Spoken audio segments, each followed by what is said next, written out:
सुबह माँ ने कहा, बेटा उठो, तुम्हें कॉलेज जाना है, देर हो जाएगी। ये कहते हुए माँ मेरे बिस्तर के पास आ रही थी। उसकी आवाज़ सुनकर मैंने धीरे से अपनी आंखें खोलीं और उठकर बैठ गया। मैं उठने में आनाकानी कर रहा था, मैं उठने में देर कर रहा था, लेकिन माँ हमेशा की तरह मेरे बिस्तर पर आई और चादर खींच ली। मेरे काले सांप को सामने खड़ा देखकर माँ थोड़ा डर गईं और बाहर जाने लगीं। मैं शर्मा गया और जल्दी से दोनों हाथों से सांप को ढकने की कोशिश की। आगे क्या हुआ यह सुनने के लिए पूरा वीडियो देखें। नमस्कार दोस्तों, मैं अविनाश हूँ। मैं दिल्ली से 20 किलोमीटर दूर एक छोटे से गांव में रहता हूँ। हमारे पास एक खेत है और खेत पर एक बड़ा घर है। हमारे परिवार में मेरे दादा दादी, पापा, सौतेली माँ नेहा, बड़ी बहन वनिता और मैं एक साथ रहते हैं। पिताजी एक बड़ी कंपनी में कार्यरत हैं और वहाँ उनका बहुत सम्मान किया जाता है। पापा की सैलरी अच्छी है, लेकिन वो काम के सिलसिले में हफ्ते में 2 दिन बाहर रहते हैं। खेती से भी हमें कुछ पैसा मिलता था, इसलिए पैसे की कोई कमी नहीं थी। मेरी बहन मुझसे 2-3 साल बड़ी थी। जब मैं 8वीं कक्षा में था, तब मेरी माँ का निधन हो गया और हमारा परिवार बहुत दुख में डूबा। पापा जानते थे कि बूढ़ी दादी घर का काम और बाकी काम अकेले कैसे करती, इसलिए उन्हें काफी तनाव झेलना पड़ा। आखिरकार दादा दादी और अन्य रिश्तेदारों ने पापा को समझाया और उनकी शादी अपने एक रिश्ते की सौतेली माँ नेहा से करवा दी। नेहा शादी करके इस घर में आई थी। वह बहुत प्यारी और अच्छी बातचीत करती थी। कुछ ही दिनों में उन्होंने सबका दिल जीत लिया। उसकी उम्र 22 से 23 साल रही होगी। रंग गोरा, कद 5 फुट 5 इंच और आकर्षक व्यक्तित्व था। वह तलाकशुदा थी और उसके पति ने 1 साल के भीतर ही उसे तलाक दे दिया। क्योंकि नेहा कभी मां नहीं बन सकती थी, वो बांझ थी।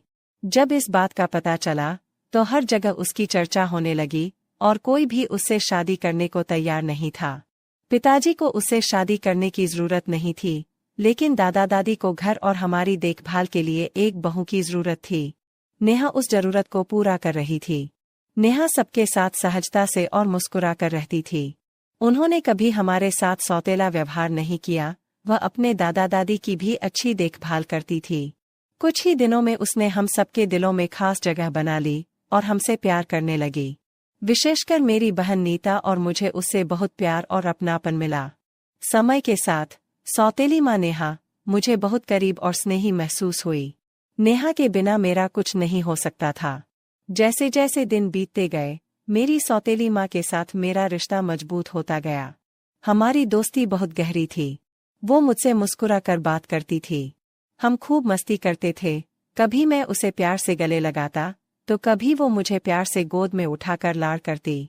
उस समय मेरे मन में ऐसी कोई भावना नहीं थी। साथ ही धीरे धीरे दिन बीत रहे थे। जब मैं 12वीं में था, मेरे दादा दादी 2 महीने के अंतराल के बाद हमें छोड़कर चले गए। इससे बाबा का सहारा छूट गया, लेकिन बाबा ने सावधानीपूर्वक सारी जिम्मेदारियां उठाईं और घर को अच्छे से संभाला। वनिता अब 22 साल की हो चुकी थी। वनिता खूबसूरत थी, इसलिए उसके लिए अच्छे अच्छे रिश्ते आने लगे। उसकी शादी करने में कोई दिक्कत नहीं हुई। योग्य लड़का मिलने के बाद पिताजी ने उसकी शादी बड़ी धूमधाम से की। अब वह अपने पति के साथ ससुराल में रहती है। उसकी शादी को 2 साल हो गए हैं। उस समय मैं एक इंजीनियरिंग कॉलेज में पढ़ रहा था। मेरा कॉलेज सुबह होता था, इसलिए मैं दोपहर को घर आता था। घर में मैं और माँ ही रहते थे। जब मैं कॉलेज से घर आता था तो माँ बहुत खुश रहती थी, क्योंकि उन्हें घर में अकेले रहना पड़ता था, इसलिए वो कभी कभी उदास भी दिखती थीं। हम दोनों एक ही घर में रहते थे। एक दूसरे के साथ अधिक समय बिताने से हमारा रिश्ता और भी मजबूत हो गया। इसका कारण यह था कि हम एक दूसरे के प्रति आकर्षित थे। लेकिन मुझमें कभी अपनी माँ से कुछ कहने या उनके साथ कुछ करने की हिम्मत नहीं हुई। फिर भी मैं उसे संतुष्टि से देखता था। जिस तरह से मैं उसे देख रहा था, उसे उसने महसूस किया होगा, लेकिन वह मुझे कुछ नहीं कहती थी। क्या करे कैसे करे इसका मुझे कोई अंदाजा नहीं था। कॉलेज में मेरा एक दोस्त था जिससे मैं सलाह लेता था, लेकिन मैं उनके विचारों से सहमत नहीं था। मेरी एक गर्लफ्रेंड थी और मैं उसे सप्ताह में 1 बार मिलता था, इसलिए मुझे फिर वह चीज करने की जरूरत नहीं पड़ती थी। एक दिन पिताजी ऑफिस गए हुए थे और माँ हमेशा की तरह मुझे जगाने के लिए मेरे कमरे में आईं।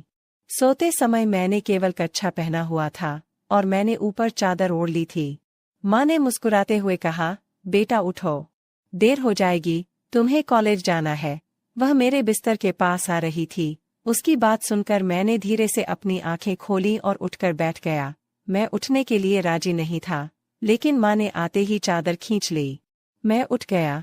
मेरे काले सांप को खड़ा देखकर माँ थोड़ी डर गई और मैं जल्दी से उसे ढकने की कोशिश कर रहा था।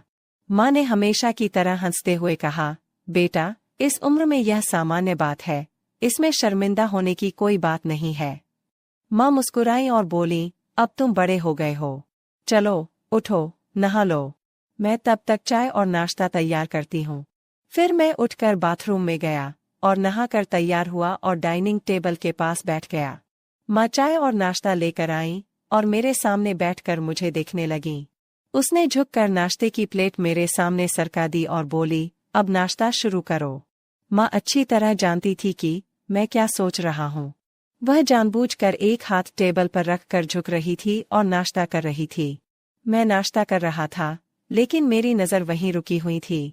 माँ ने देखा और पूछा, क्या हुआ बेटा, तुम इतना क्या सोच रहे हो? मैंने तुरंत जवाब दिया, कुछ नहीं माँ, मैं तुम्हारे बारे में ही सोच रहा था। माँ थोड़ा मुस्कुराई और बोली, बताओ मेरे बारे में क्या सोच रहे हो? उसके बाद मैंने माँ से कहा, माँ मैं तुमसे कुछ पूछना चाहता हूँ। माँ ने कहा, तुम्हें पूछने के लिए मेरी अनुमति की क्या आवश्यकता है? माँ, मुझे लगता है कि आप मुझसे कुछ छिपा रही हैं। माँ बोली, कुछ नहीं छुपा रही, बेटा। फिर उसने विषय बदल दिया और कहा, तुम्हारा कॉलेज कैसा चल रहा है और अब तक तुम्हारी कोई गर्लफ्रेंड बनी है या नहीं? मैंने माँ से कहा, मेरी 4-5 गर्लफ्रेंड है, लेकिन उसमें से एक मेरी सबसे करीबी है। मैंने ऐसा कहते ही माँ हंसने लगी, लेकिन मैं थोड़ा असमंजस में था। फिर माँ बोली, काश तुम मेरे बॉयफ्रेंड होते। मैंने कहा, माँ तुम मुझे चने के पेड़ पर चढ़ा रही हो। फिर माँ मुस्कुराई और बोली, ठीक है, अब तुम मेरे बॉयफ्रेंड हो। माँ ने आगे पूछा, क्या तुम्हारी दोस्ती सिर्फ दोस्ती है या कुछ और भी है? क्या तुमने अकेले में उसके साथ ऐसा वैसा कुछ किया है? हाँ माँ, हमने दोस्ती से आगे बढ़कर बहुत कुछ किया। माँ ने मीठी मुस्कान के साथ पूछा, तुम्हारी गर्लफ्रेंड को तुम्हारे जैसा बॉयफ्रेंड मिल गया है, वह बहुत भाग्यशाली है। मुझे उसकी बातों में नाराजगी का एहसास हुआ और मैंने उससे पूछा, क्या हुआ माँ?